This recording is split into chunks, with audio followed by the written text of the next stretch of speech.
અમદાવાદ મિત્ર ન્યૂઝની ટોપ 10 ખબરોમાં આપનું હાર્દિક સ્વાગત છે।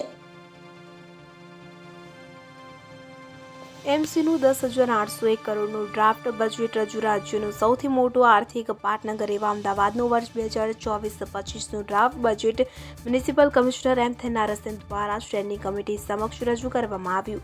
₹10,801 કરોડનું બજેટ કમિશનરે મૂક્યું તો ગયા વર્ષે ₹8,400 કરોડનું બજેટ મૂકવામાં આવ્યું હતું।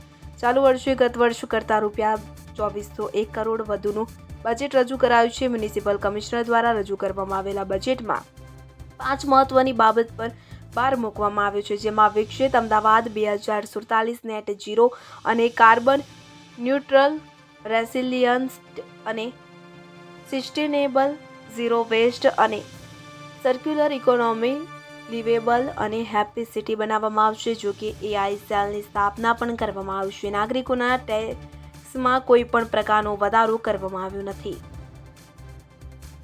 ગાઢ ધુમ્મસથી દિલ્હી, ચંદીગઢ, ઇન્દોર, મુંબઈ જતી અનેક ફ્લાઇટો મોડી પડી શકે। ગુજરાત રાજ્યમાં હાલમાં બેવડી ઋતુનો અનુભવ થઈ રહ્યો છે, પરંતુ વેસ્ટર્ન ડિસ્ટર્બન્સને કારણે અનેક રાજ્યોમાં ઠંડીનું પ્રમાણ યથાવત। ખાસ કરીને ઉત્તર ભારતના રાજ્યોમાં ઠંડીનું પ્રમાણ દિલ્હી જેવા શહેરોમાં પ્રદૂષણનું પ્રમાણ વધુ હોવાથી ગાઢ ધુમ્મસ રહેતું હોય છે।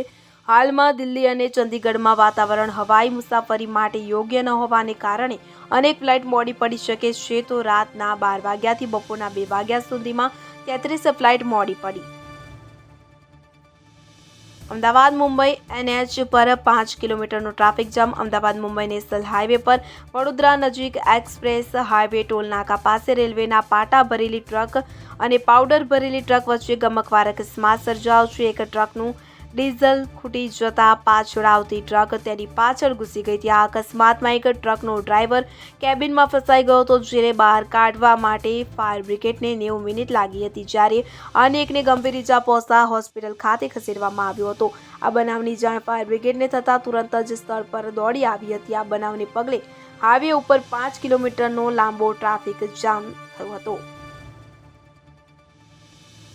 અમદાવાદી યુવકે ગોવા એરપોર્ટ માથે લીધું તો ગોવાના મનોહર એરપોર્ટથી અમદાવાદના સરદાર વલ્લભભાઈ પટેલ એરપોર્ટ પર આવતી ફ્લાઇટમાં જતા પહેલા એરપોર્ટ પર એક મુસાફરે પોતાની પાસે બોમ્બ હોવાનું જણાવ્યું હતું।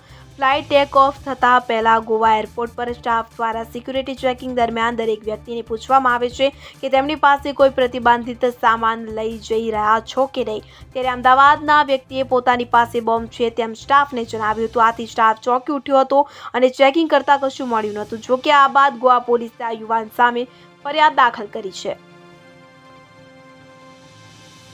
18-19 ફેબ્રુઆરીએ ભાજપની રાષ્ટ્રીય કારોબારી આગામી 18 અને 19 ફેબ્રુઆરીના રોજ ભાજપની રાષ્ટ્રીય કારોબારી યોજાશે। ભાજપની રાષ્ટ્રીય કારોબારીને લઈને ગુજરાતના મુખ્યમંત્રી ભૂપેન્દ્ર પટેલ, પ્રદેશ પ્રમુખ CR પાટીલ સહિત ગુજરાતના તમામ ધારાસભ્યો અને સાંસદ પણ દિલ્હી જશે। લોકસભા ચૂંટણી અગાઉ ભાજપની રાષ્ટ્રીય કારોબારી યોજાશે, જેમાં લોકસભા ચૂંટણીમાં પ્રચાર રણનીતિ અંગે નક્કી કરવામાં આવશે। ગુજરાતમાં રેગિંગ કરવું ભારે પડ્યું। ગુજરાત હાઈકોર્ટમાં ચીફ જજ સુનિતા અગ્રવાલ અને જજ અનિરુદ્ધ માઈની બેન્ચ સમક્ષ ગુજરાતની કોલેજોમાં થતા રેગિંગ મુદ્દે સુમોટો પિટિશન પર સુનાવણી હાથ ધરવામાં આવી હતી। એડવોકેટ જનરલ કમલ ત્રિવેદીએ જણાવ્યું હતું કે રેગિંગને લઈને MCI, AICTE અને UGCએ રેગ્યુલેશન્સ બનાવ્યા છે કે જેના ભંગ બદલ સજાની જોગવાઈ છે કે તેની કોપી કોર્ટ સમક્ષ રજૂ કરાઈ હતી। સરકારે ફાઇલ કરેલ જવાબમાં અનુક્રમણિકા ન હોવાથી કોર્ટે જણાવ્યું હતું કે હાઈકોર્ટ 2 જજની કમિટી બનાવશે, જે ફાઇલિંગને સુધારવા સૂચનો આપશે। ગુજરાતના 50 IAS અધિકારીની બદલી। ગુજરાતના વિવિધ જિલ્લાના IAS અધિકારીઓની બદલી કરવામાં આવી। 50 જેટલા અધિકારીઓની બદલી થઈ છે, જેમાં અમદાવાદ જિલ્લા વિકાસ અધિકારી MK દવેની ગાંધીનગરના કલેક્ટર તરીકે બદલી કરવામાં આવી, તો મોરબીના કલેક્ટર GT પંડ્યાની દેવભૂમિ દ્વારકાના કલેક્ટર તરીકે બદલી કરાઈ છે। Gandhinagar tourism corporation of Gujarat લિમિટેડના મેનેજિંગ ડિરેક્ટર ડોક્ટર સૌરભ જમસી પારધીને સુરતના કલેક્ટર બનાવવામાં આવ્યા છે।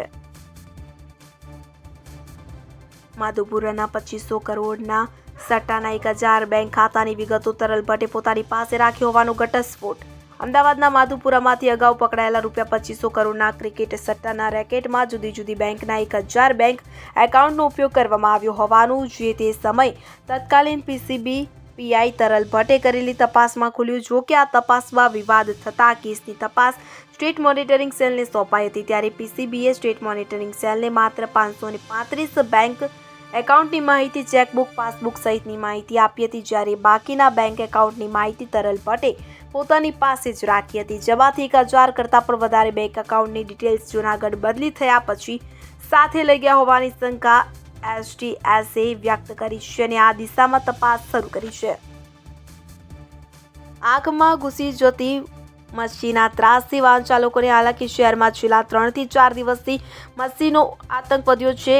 ખાસ કરીને ટુ વ્હીલર પર જતા લોકોની આંખમાં રોકેટની ગતિએ મચ્છી ઘૂસી જતા રોડની સાઈડમાં ઊભા રહેવાની ફરજ પડે છે. કેટલીકવાર અકસ્માતના બનાવો પણ બને છે. ખાસ કરીને મચ્છી પીળા અને સફેદ કલરના કપડા ઉપર સૌથી વધુ ચોંટે છે. 4 બંગડીવાળી ગાડી કેસમાં કિંજલ દવે કેસ જીતી. કિંજલ દવેને 4 બંગડીવાળી ગાડી ગીત ગાતા રોકવા માટે red ribbon entertainment private limited નામની કંપની અમદાવાદ સિટી સિવિલ કોર્ટમાંની કોમર્શિયલ કોર્ટમાં કોપીરાઇટનો કેસ ફાઇલ કર્યો હતો. જે કેસ કિંજલ દવે સિવિલ કોર્ટમાં જીતી મેળવી છે. પરંતુ હજુ કિંજલ દવે જાહેરમાં 15 દિવસ સુધી આ ગીત ગાઈ શકશે નહીં. અહેમદાબાદ મિત્ર ન્યૂઝની યુટ્યુબ ચેનલને સબસ્ક્રાઇબ કરો અને બેલ આઇકોન જરૂરથી દબાવો, જેથી દરેક મહત્વના વિડીયોની નોટિફિકેશન તમને મળતા રહેશે.